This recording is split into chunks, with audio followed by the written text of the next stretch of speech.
في ساحة للعلم كنا نلتقي والحب والإخلاص زاد قلوبنا. The effects of zina on society in general or as a whole. First of all, many people grow up not knowing who their biological father is. Because the mother will have multiple partners, billah, so they'll grow up not knowing who their biological father is.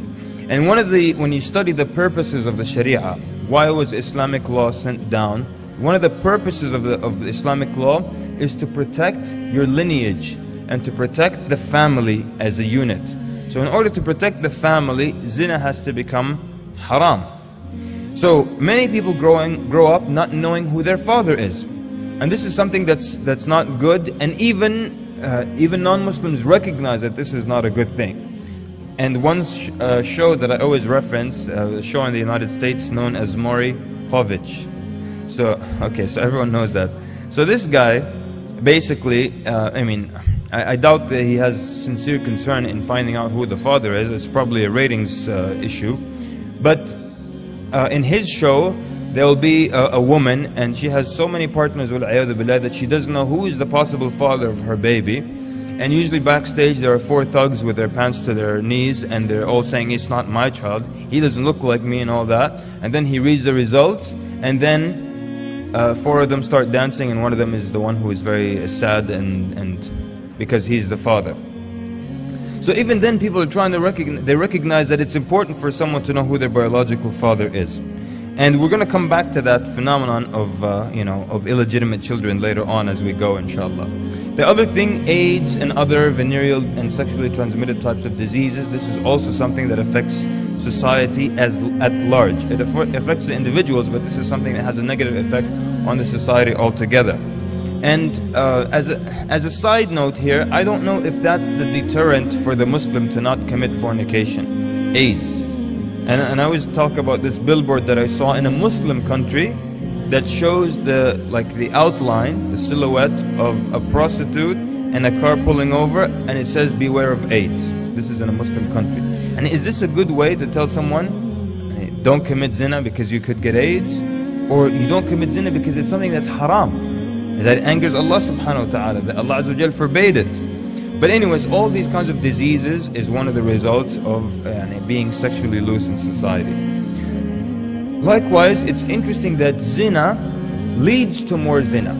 Zina leads to more zina. Once people start committing zina in the society, it will increase, it will keep increasing. And even the age for zina will keep decreasing, get lower and lower.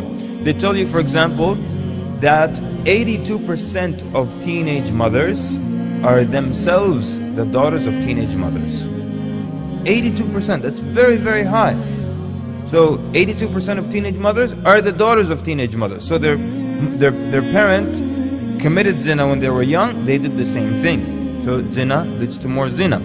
That the teenage mothers, young teenage mothers or the children, of these teenage mothers and who don't know who their father is, they are 3 times more likely to spend time in prison. And even areas where there are a lot of illegitimate children typically have a higher crime rate. Okay, we can also link other crimes to the existence of fornication or zina in a society. For example, rape. Can you think of how rape is a result of zina or is a result of a sexually loose society as well? Can you make that connection in your head? Okay, the connection is this.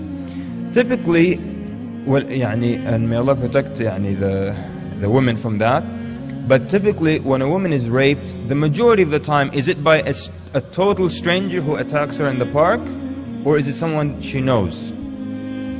Someone she knows, right? Right?